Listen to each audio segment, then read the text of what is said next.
Hallelujah. पढ़िए।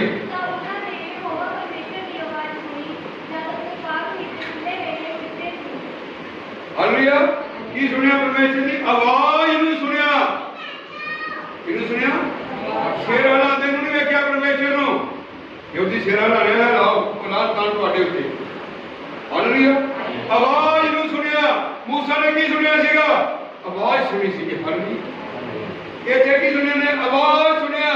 पढ़ा के तब आदम और उसकी पत्नी वाटिका के वृक्षों के बीच यहोवा परमेश्वर से छिप गए। हालेलुया।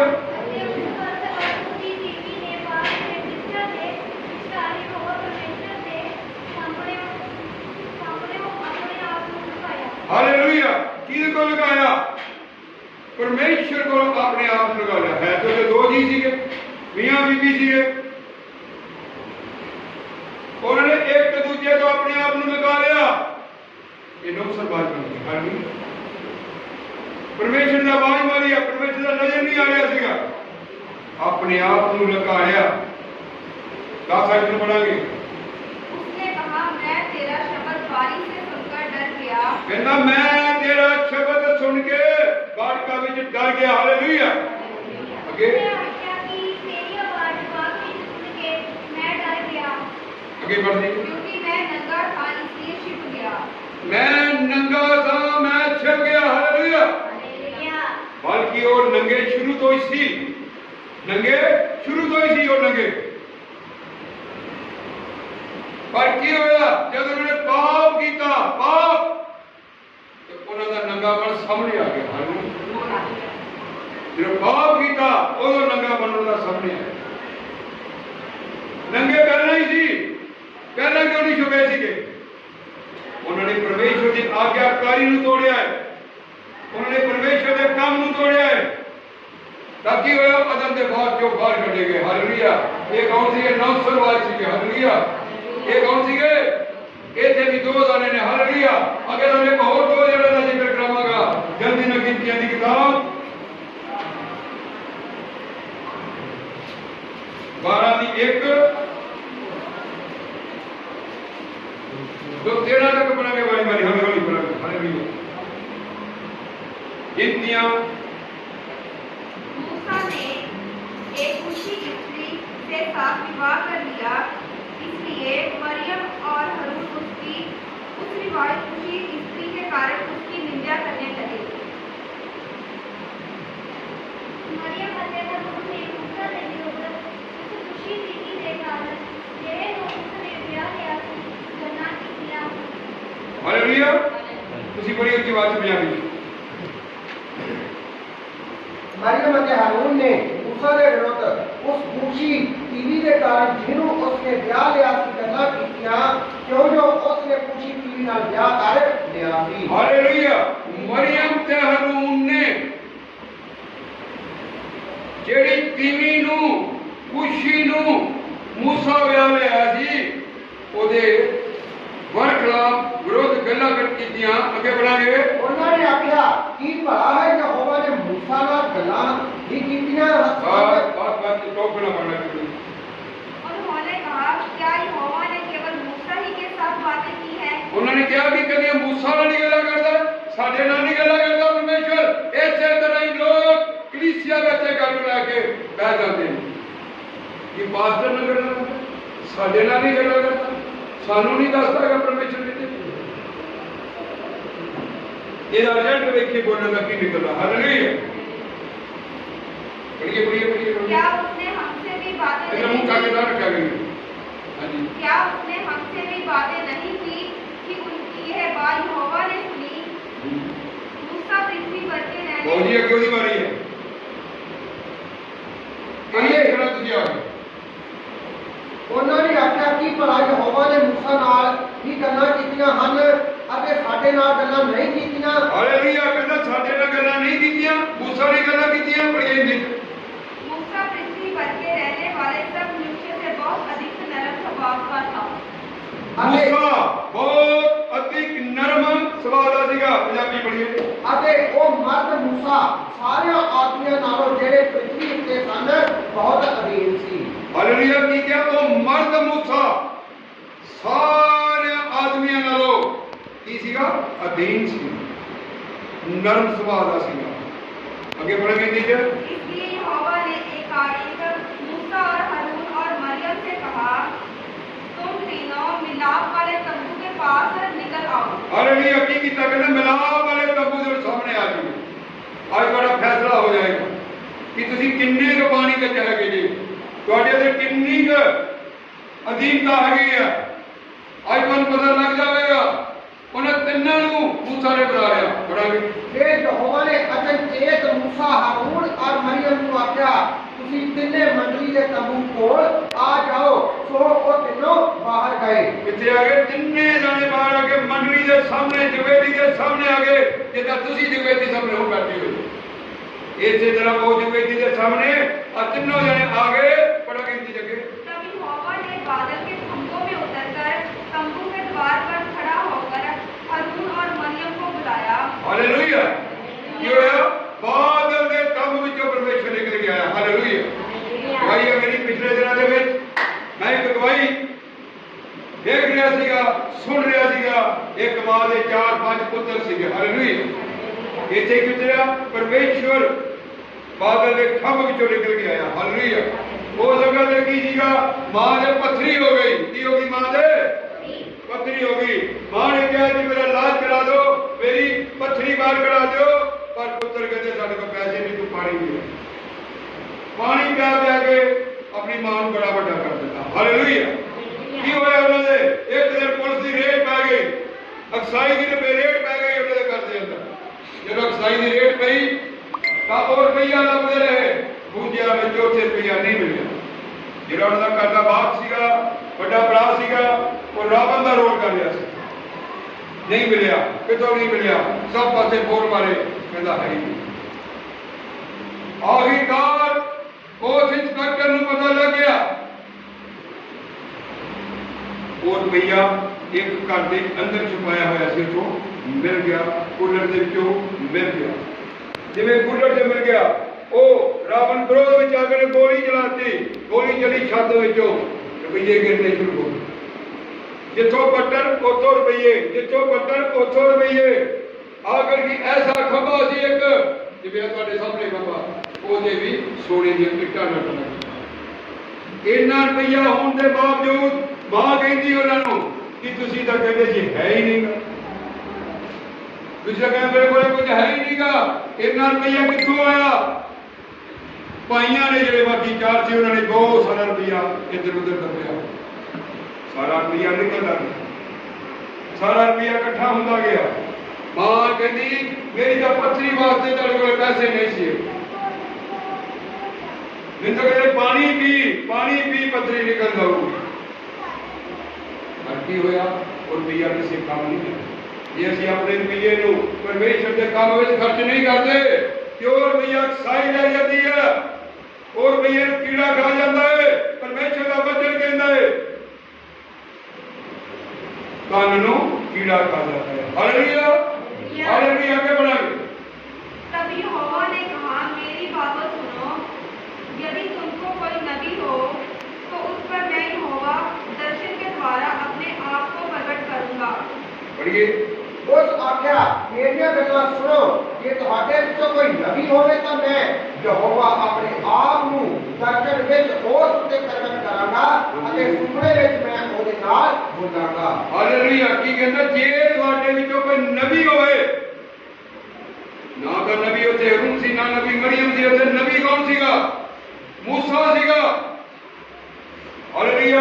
ਕਹਿੰਦਾ ਮੈਂ ਉਹਦੇ ਨਾਲ ਗੱਲ ਕਰਾਂਗਾ, ਉਹਨੂੰ ਮੈਂ ਸੁਪਨੇ ਵਿੱਚ ਉਹਨੂੰ ਦੱਸਾਂਗਾ। परंतु मेरा दास मूसा ऐसा नहीं है, वह तेरे सब घराने में विश्वास योग्य है। हालेलुया। पढ़िए। मेरा दास मूसा ਇਹੋ ਜਿਹਾ ਨਹੀਂ, ਉਹ ਮੇਰੇ ਸਾਰੇ ਘਰ ਵਿੱਚ ਇਤਬਾਰ ਵਾਲਾ ਹੈ। हालेलुया। ਕੀ ਇਹ ਪਹਿਲਾਂ ਇਤਬਾਰ ਵਾਲਾ ਮਨੁੱਖ ਹੋਣਾ ਚਾਹੀਦਾ। ਇਤਬਾਰ ਵਾਲਾ ਮਨੁੱਖ ਹੀ ਪਰਮੇਸ਼ਰ ਦਾ ਵਚਨ ਸਿੱਖ ਸਕਦਾ। ਇਤਬਾਰ ਵਾਲਾ ਮਨੁੱਖ ਵੀ ਕੱਚਾ ਹੀ ਆਪਣੀ ਬੈਠ ਨੂੰ ਰੱਖ ਸਕਦਾ। ਇਤਬਾਰ ਕਰਨਾ ਪੈਣਾ ਮੇਰਾ ਤੁਹਾਨੂੰ।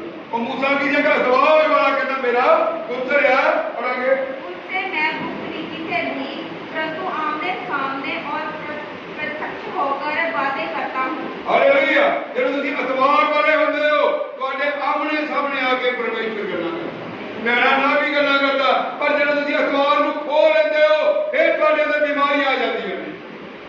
ਹਾਲੇਲੂਇਆ।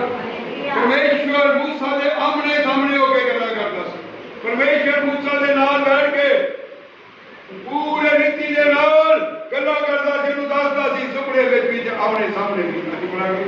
और वह यहोवा का सन्दूक भी हाथ में पाता था, इसलिए तुम मेरे दास मूसा की निंदा करते हुए क्यों नहीं डरे? हालेलुया। कहंदा पढ़िए, मैं ਉਹਦੇ ਨਾਲ ਆਮੋ ਸਾਹਮਣੇ ਖੁੱਲ ਕੇ ਗੱਲਾਂ ਕਰਾਂਗਾ, ਬੁਝਾਰਤਾਂ ਵਿੱਚ ਨਹੀਂ। ਹਾਲੇਲੂਇਆ। ਅਤੇ ਉਹ ਯਹੋਵਾ ਦਾ ਸਰੂਪ ਵੇਖੇਗਾ, ਫਿਰ ਤੁਸੀਂ ਮੇਰੇ ਦਾਸ ਮੂਸਾ ਦੇ ਵਿਰੁੱਧ ਬੋਲਣ ਤੋਂ ਕਿਉਂ ਨਾ ਡਰੇ। हालेलुया। पहले क्या कहना, अधीनगी विच सी मेरे नाल। सानू अधीनगी च रहना बहुत जरूरी है। कहंदा फिर मैं ਉਹਦੇ ਨਾਲ ਆਮੋ ਸਾਹਮਣੇ ਗੱਲਾਂ ਕਰਾਂਗਾ। साडी अधीनगी नहीं साडे पास्टर दे नाल। ਅਸੀਂ ਕੀ ਕਰਦੇ ਹਾਂ, अपने बाप ਨੂੰ ताने ते मेहने दिंदे आ। इथे इन्हां ने भी ताने ते मेहने दिते, ਉਹਦੇ शक कीता। हालेलुया। कहना मैं ਉਹਦੇ ਨਾਲ ਗੱਲਾਂ ਬਾਤਾਂ ਕਰਾਂਗਾ। पढ़ांगे अगे। तब यहोवा का कोप उन पर भड़का हालेलुया। की होया, यहोवा दा डर ਉਹਨਾਂ ਤੇ ਭੜ ਗਿਆ और वह चला गया। और वो चला गया। तब वह बादल तंबू के ऊपर से उठ गया बादल तंबू से ऊपर से उठ गया, वो जलाल वहां से उठ गया। और मरियम कोट से हिम के समान होशरेक हो गई। हालेलुया। मरियम ਨੂੰ ਕੀ ਕਹਿ ਗਿਆ, ਕੋੜ ਕਹਿ ਗਿਆ। ਕਿਉਂ ਗਿਆ ਕੋੜ? ਜਦ ਉਹਨੇ मूसा पास्टर ਦੇ ਨਾਲ ਗੱਲਾਂ ਕੀਤੀਆਂ, ਉਹਨਾਂ ਨਾਲ ਤੇ ਬਦਨਾਮੀ ਕੀਤੀ, ਉਹਨੂੰ ਬੋਲਿਆ, ਉਹਨੂੰ ਗਾਲਾਂ ਕੱਢੀਆਂ, ਉਹਦੇ ਬਰਖਲਾ ਬੋਲਿਆ। ਕੀ ਹੁੰਦਾ ਜੋ ਕਲੀਸਿਆ ਬੋਲਦੀ ਆ, ਕੋੜ ਪੈ ਜਾਂਦਾ ਹੈ। ਬਰਫ਼ ਦੇ ਵਰਗੇ ਚਿੱਟੇ ਹੋ ਜਾਂਦੇ ਨੇ। ਹਾਲੇਲੂਇਆ। ਬਰਫ਼ ਦੇ ਵਾਂਗੂ ਚਿੱਟੇ ਹੋ ਜਾਂਦੇ ਨੇ। ਇਹ ਖਾਨਦਾਨੀ ਕੋੜ ਕਿਹਦੇ ਤੇ ਪਿਆ ਸੀਗਾ? ਹਾਲੇਲੂਇਆ। ਇਹ ਖਾਨਦਾਨੀ ਕੋੜ ਅਲੀਸ਼ਾ ਦੇ ਇੱਕ ਨਾਲ ਰਹਿਣ ਵਾਲੇ ਗੇਹਜੀ ਦੇ ਪਿਆ ਸੀ, ਉਹਦੇ ਘਰਾਣੇ ਉੱਤੇ ਜਾ ਗਿਆ ਸੀਗਾ। ਹਾਲੇਲੂਇਆ। क्योंकि उन्हें भी धोखा किया। धोखा करने लगी कोड़ पै जाता, पास्टर नूं बोलने दे नाल की पैंदा, कोड़ पै जाता। पढ़ांगे। और हारून ने मरियम की ओर दृष्टि की और देखा कि वह कोड़ी हो गई है। हालेलुया। की होया, देखिया हारून ने कोड़ी ਇਹ ਕੀ ਹੋ ਗਿਆ, ਕੋੜੀ ਹੋ ਗਈ ਹੈ। ਇਹਨੂੰ ਕੋੜ ਪੈ ਗਿਆ। ਉਹਦਾ ਭਰਾ ਹਾरून ਉਹਦਾ ਕੁਝ ਨਹੀਂ ਕਰ ਸਕਿਆ, ਕਿਉਂਕਿ ਉਹ ਵੀ ਚਰਚ ਦੇ ਵਿੱਚ ਹੀ ਹੁੰਦਾ ਸੀ। क्योंकि ਉਹਦੇ ਕੋਲ ਵੀ ਪਾਵਰ ਨਹੀਂ ਸੀ। ਤੁਸੀਂ ਚਰਚ ਆਉਂਦੇ ਜ਼ਰੂਰ ਹੋ, ਪਰ ਕੋ ਪਾਵਰ ਨਹੀਂ ਹੈਗੀ, ਕਿਉਂਕਿ ਤੁਸੀਂ ਅਧੀਨਗੀ ਵਿੱਚ ਨਹੀਂ ਜੇ। ਤੁਸੀਂ ਰੱਬ ਦੇ ਦਾਸ ਦੀ ਨਿੰਦਿਆ ਕਰਦੇ ਰਹਿੰਦੇ ਹੋ। ਤੁਸੀਂ ਰੱਬ ਦੇ ਦਾਸ ਦੇ ਬਹੁਤ ਬਰਖਲਾਫ ਬੋਲਦੇ ਰਹਿੰਦੇ ਹੋ। ਤੁਸੀਂ ਰੱਬ ਦੇ ਦਾਸ ਦੇ ਵਾਸਤੇ ਕੁਝ ਵੀ ਕੰਮ ਕਰਨ ਨੂੰ ਤਿਆਰ ਨਹੀਂ ਹੁੰਦੇ। ਤੁਸੀਂ ਰੱਬ ਦੇ ਦਾਸ ਦੀ ਹਰ ਵਕਤ ਹਰ ਜਗ੍ਹਾ ਤੇ ਨਿੰਦਿਆ ਕਰਦੇ ਹੋ। ਫਿਰ ਕਿੰਦਾ ਕੋੜ ਪੈ ਜਾਂਦਾ। ਉਹ ਕਈ ਵਾਰ ਕੋੜ ਬੱਚਿਆਂ ਤੇ ਆ ਜਾਂਦਾ ਹੈ, ਕਈ ਵਾਰ ਕੋੜ ਸਾਡੇ ਘਰਾਣੇ ਤੇ ਆ ਜਾਂਦਾ ਹੈ। ਹਾਲੇਲੂਇਆ। ਇਹ ਕੋੜ ਜਦੋਂ ਰਾਵਣ ਦੇ ਪਿਆ ਤਾਂ ਕੀ ਹੋਇਆ? ਉਹਦੇ 100 ਪੁੱਤਰ ਮਰ ਗਏ, ਫਿਰ ਰਾਵਣ ਵੀ ਮਰ ਗਏ। ਹਾਲੇਲੂਇਆ। ਪਹਿਲੇ ਕਹਿੰਦਾ ਉਹਦੀ ਸ਼ਾਖਾ ਨੂੰ ਪਰਮੇਸ਼ਰ ਵੜਦਾ। पढ़ांगे किसे? तब हारून मूसा से कहने लगा, हे मेरे प्रभु, हम दोनों ने जो मूर्खता की वर्ण पाप भी किया, यह पाप हम पर ना लगने दे। हालेलुया। की बोले थे भी दोनों ने पाप किया है। कहना हम दोनों ने जो पाप किया है, ये कोड़ सानू ना पैण दे। हारून ते भी कोड़ दा असर होने लग गया सीगा। इथे हारून तां बोल रहा है कि सानू दोनों नू माफ कर। और मरियम को उस मरे हुए के समान ना रहने दे। कहना मरियम को उस मरे हुए के समान ना रहने दे, जिसकी देह अपनी मां के पेट से निकलते ही अदगली हो।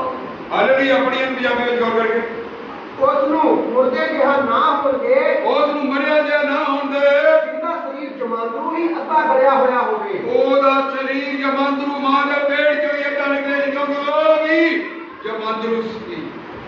ਜਮਾਂਦਰੂ ਉਹਦਾ ਸਰੀਰ ਗਲਿਆ ਹੋਇਆ ਸੀ, ਜਮਾਂਦਰੂ ਗਲਿਆ ਸੀ। ਕਹਿੰਦਾ ਮਾਫ ਕਰ ਦੇ। ਕਹਿੰਦਾ ਤਾਂ ਮੂਸਾ ਨੇ ਯਹੋਵਾ ਅੱਗੇ ਦੁਹਾਈ ਦਿੱਤੀ, ਤਾਂ ਮੂਸਾ ਨੇ ਯਹੋਵਾ ਅੱਗੇ ਦੁਹਾਈ ਦਿੱਤੀ, हे ਪਰਮੇਸ਼ਵਰ, ਮੇਰੀ ਮਿੰਨਤ ਹੈ ਉਹਨੂੰ ਚੰਗਾ ਕਰ। ਮੇਰੀ ਮਿਹਨਤ ਹੈ, ਇਹਨੂੰ ਚੰਗਾ ਕਰ ਦੇ। ਤੇ ਤਾਂ ਉਹ ਚੰਗੀ ਹੋ ਗਈ। ਰੱਬ ਦੇ ਦਾਸ ਚੰਗਾ ਕਰਦੇ ਨੇ, ਰੱਬ ਦੇ ਦਾਸ ਮਿੰਨਤਾਂ ਕਰਦੇ ਨੇ। ਪਰ ਜਦੋਂ ਅਸੀਂ ਰੱਬ ਦੇ ਦਾਸਾਂ ਨੂੰ ਮਾੜਾ ਬੋਲਦੇ ਹਾਂ, ਉਸ ਵਕਤ ਸਾਡੀ ਜ਼ਿੰਦਗੀ 'ਚ ਕੀ ਹੁੰਦਾ ਹੈ? ਉਸ ਵਕਤ ਸਾਡੀ ਜ਼ਿੰਦਗੀ ਦੇ ਵਿੱਚ ਇੱਕ ਐਸਾ ਭੁਚਾਲ ਆਉਂਦਾ ਕਿ ਕੋੜ ਪੈ ਜਾਂਦਾ। ਜਦੋਂ ਅਣ ਆਗਿਆਕਾਰੀ ਕੀਤੀ ਹੈ, ਲੂਤ ਦੀ ਵਹੁਟੀ ਨੇ ਅਣ ਆਗਿਆਕਾਰੀ ਕੀਤੀ ਸੀਗੀ, ਪਿਛਾਂਹ ਮੁੜ ਕੇ ਵੇਖਿਆ ਕੀ ਹੋਇਆ, ਉਹ ਨੂਰ ਦਾ ਥੰਮ ਬਣ ਗਏ। ਹਾਲੇਲੂਇਆ। ਔਰ ਇੱਕ ਦਸਤਾਨ ਹੋਰ ਅਸੀਂ ਪਰਮੇਸ਼ਰ ਦਾ ਵੇਖਾਂਗੇ। ਹਾਲੇਲੂਇਆ। ਮੱਤੀ ਦੀ ਕਿਤਾਬ ਚ ਜਾਵਾਂਗੇ। एक और दृष्टांत सुनो। ਹਾਂਜੀ जो एक घर का मालिक ਸੀ, ਹਾਂਜੀ। ਜਿਹਨੇ ਅੰਗੂਰੀ ਬਾਗ ਲਾਇਆ ਹਾਂਜੀ। ਅਤੇ ਉਹਦੇ ਚੁਫੇਰੇ ਬਾੜ ਦਿੱਤੀ ਹਾਂਜੀ ਅਤੇ ਉਸ ਵਿੱਚ ਰਸ ਲਈ ਇੱਕ ਚੁਬੱਚਾ ਕੱਢਿਆ ਹਾਂਜੀ। ਅਤੇ ਬੁੱਝ ਉਤਾਰਿਆ ਹਾਂਜੀ। ਅਤੇ ਉਹ ਮਾਲੀਆਂ ਦੇ ਹੱਥ ਸੌਂਪ ਕੇ ਪ੍ਰਦੇਸ਼ ਚਲਿਆ ਗਿਆ। ਹਾਲੇਲੂਇਆ। ਕੀ ਹੋਇਆ? ਇੱਕ ਹੋਰ ਦਸਤਾਨ ਸੁਣੋ ਪਰਮੇਸ਼ਰ ਮਸੀਹ ਦਾ। ਇੱਕ ਹੋਰ ਕਹਾਣੀ ਸੁਣੋ, ਇੱਕ ਹੋਰ ਵਾਕਿਆ ਸੁਣੋ। ਹਾਲੇਲੂਇਆ। ਇੱਕ ਹੋਰ ਵਾਕਿਆ ਸੁਣੋ, ਇੱਕ ਹੋਰ ਦਸਤਾਨ ਸੁਣੋ। ਦੁਨੀਆ ਵਾਲੋ ਇੱਕ ਹੋਰ ਦਸਤਾਨ ਸੁਣੋ। ਇੱਕ ਕਮਾਨੀ ਨੇ ਕੀ ਲਾਇਆ? ਬੋਲੀਏ ਬੋਲੀਏ, ਕਮਾਨੀ ਨੇ ਕੀ ਲਾਇਆ? ਬਾੜ ਲਾ ਕੇ ਉਹਦੇ ਆਦ ਵਾਲੇ ਕੀ ਲਾਈ? ਉਹਦੇ ਆਦ ਵਾਲੇ ਕੀ ਲਾਈ? ਤੁਸੀਂ ਆਪਣੇ ਬੱਚਿਆਂ ਦੇ ਆਦ ਵਾਲੇ ਵਾੜ ਨਹੀਂ ਲਾਉਂਦੇ, ਤੁਸੀਂ ਆਪਣੇ ਘਰ ਦੇ ਆਦ ਵਾਲੇ ਵਾੜ ਨਹੀਂ ਲਾਉਂਦੇ ਹੈਗੇ। ਪਹਿਲਾ ਕਾਰਨ ਇਹ ਤੁਹਾਡੇ ਘਰ 'ਚ ਬਿਮਾਰੀਆਂ ਆਉਣ ਦਾ, ਤੁਸੀਂ ਆਪਣੇ ਘਰ ਦੇ ਵਿੱਚ ਰੱਬ ਦੇ ਦਰਸ਼ਨ ਨੂੰ ਬਣਾਉਂਦੇ ਨਹੀਂ ਹੈਗੇ। ਇਹ ਕਾਰਨ ਵਾੜ ਨਹੀਂ ਲੱਗਦੀ ਹੈਗੀ। ਹਾਲੇਲੂਇਆ। ਫਿਰ ਉਹਨੇ ਕੀਤਾ ਇੱਕ ਚਵੱਚਾ ਵੱਟਿਆ ਉੱਥੇ। ਹਾਲੇਲੂਇਆ।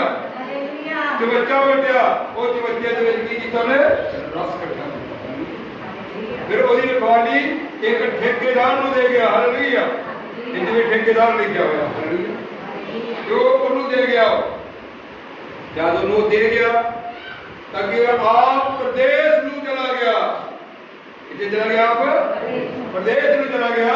ਅੱਗੇ ਬੁਲਾਂਗੇ, ਜਾਂ ਫਲਾਂ ਦੀ ਰੁੱਤ ਨੇੜੇ ਆਈ, ਜਾਂ ਫਲਾਂ ਦੀ ਰੁੱਤ ਨੇੜੇ ਆਈ, ਤਾਂ ਉਹਨੇ ਆਪਣੇ ਚਾਕਰ ਮਾਲੀਆਂ ਦੇ ਕੋਲ ਆਪਣੇ ਫਲ ਲੈਣ ਲਈ ਘੱਲੇ। ਹਾਂਜੀ ਅਤੇ ਮਾਲੀਆਂ ਨੇ ਹਾਂਜੀ, ਇੱਥੇ ਨਹੀਂ ਹੈਗਾ, ਇੱਧਰ ਕਿਆ ਕਰੇਗਾ?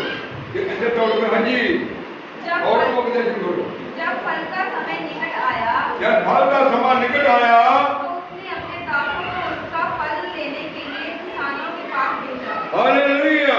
ਕੀ ਹੋਇਆ? ਕਿਸਾਨਾਂ ਨੂੰ ਆਪਣੇ ਕਿਸਾਨਾਂ ਦੇ ਬਾਅਦ ਫਲ ਲੈਣ ਲਈ ਭੇਜਿਆ। ਹਾਲੇਲੂਇਆ। पर किसानों ने उसको उसके दासों को पकड़ के किसी को पीटा और किसी को मार डाला और किसी पर पथराव किया। ਹਾਂਜੀ ਪੜ੍ਹੀਏ ਪੰਜਾਬੀ।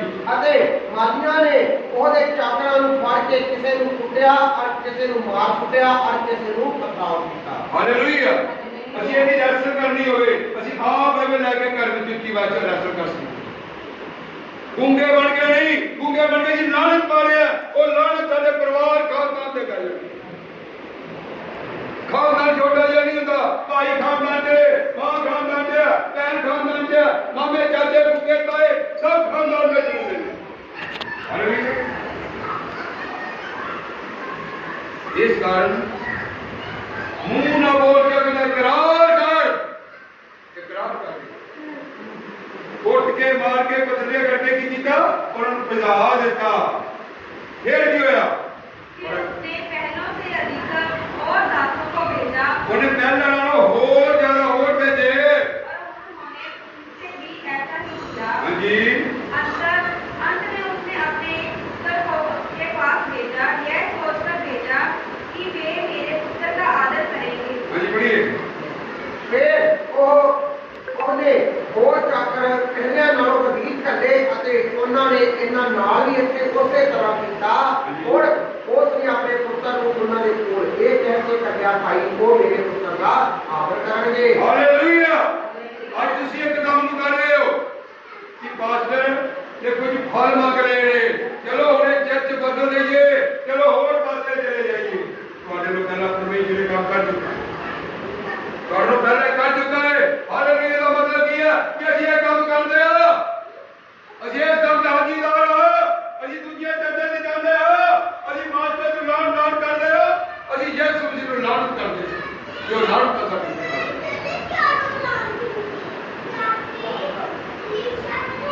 ਹਾਲੇਲੂਇਆ ਦਾ ਮਤਲਬ ਕੀ ਹੈ? ਕਿ ਜੋ ਵਚਨ ਆ ਰਿਹਾ ਹੈ ਉਸ ਵਚਨ ਦੇ ਮੁਤਾਬਕ ਅਸੀਂ ਚੱਲ ਰਹੇ ਹਾਂ। ਜੇ ਅਸੀਂ ਉਹ ਕੰਮ ਕਰ ਰਹੇ ਤਾਂ ਵੀ ਅਸੀਂ ਹਾਲੇਲੂਇਆ ਕਰਦੇ ਹਾਂ, ਅਸੀਂ ਲਾਹਨਤ ਕਰ ਰਹੇ ਹਾਂ। ਅਸੀਂ ਹੋਰ ਚਰਚਾ ਬਦਲਦੇ ਆ, ਬਦਲ ਚੁੱਕੇ ਆ। ਪਰਮੇਸ਼ਵਰ ਇਹ ਕੰਮ ਕਰ ਚੁੱਕਾ ਹੈ। ਉਹਨੇ ਹੋਰ ਭੇਜ ਕੇ ਵੇਖਿਆ ਕੀ ਕੀਤਾ। ਜਦ ਤੁਸੀਂ ਦੂਜੇ ਵਿੱਚ ਜਾਓਗੇ ਉਹ ਵੀ ਫਲ ਮੰਗੇਗਾ, ਉਹਨੂੰ ਵੀ ਤੁਸੀਂ ਫਲ ਦੇਣ ਦੀ ਲੋੜ ਹੈ, ਉਹਨੂੰ ਵੀ ਤੁਸੀਂ ਕੁੱਟ ਲਓ। ਫਿਰ ਉਹ ਪੁੱਤਰ ਆਇਆ, ਪੁੱਤਰ ਨੇ ਕੀ ਹਾਲ ਕੀਤਾ, ਉਹਨੂੰ ਵੀ ਕੁੱਟਿਆ ਤੇ ਮਾਰਿਆ। और ये क्या पढ़ांगे सी। परंतु किसानों ने पुत्र को देखकर आपस में कहा, यह तो वारिस है, आओ इसे मार डाले और इसकी विरासत ले ले। हालेलुया। कहता है पुत्र जिहड़ा है वारिस आया है। वारिस कौन है? यीशु मसीह।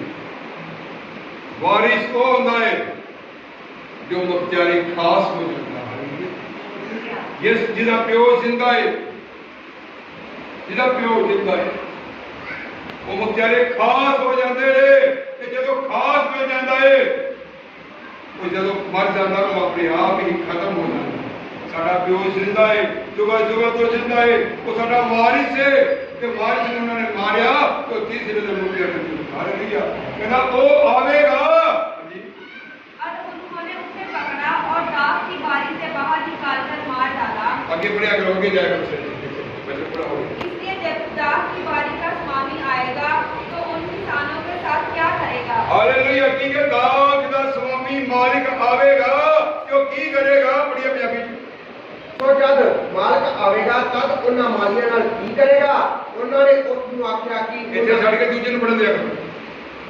उन्होंने उससे कहा, वह उन बुरे लोगों को बुरी रीति से नष्ट करेगा। की उन्हां बुरे लोगों ਨੂੰ कौन बुरे लोग ने जिन्होंने कुछ दिता नहीं, जिन्होंने परमेश्वर के घर दरियां बिछाइयां नहीं, वो बुरे लोग ने अपना कुछ बहाना लेके बैठ जाते, अपनी कोई चीज लेके बैठ जाएंगे।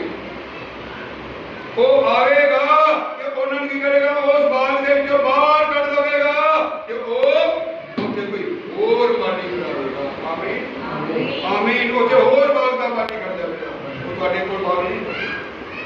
इस कारण बाप ਨੂੰ हक है अपने विरसे ਦੇ ਵਿੱਚੋਂ अपने पुत्तां को ਲੈਣ ਦਾ हक है, हक है। क्योंकि बाग लाया है, बाग लाया। हालेलुया। सब मेरे रो जय मसीह जी।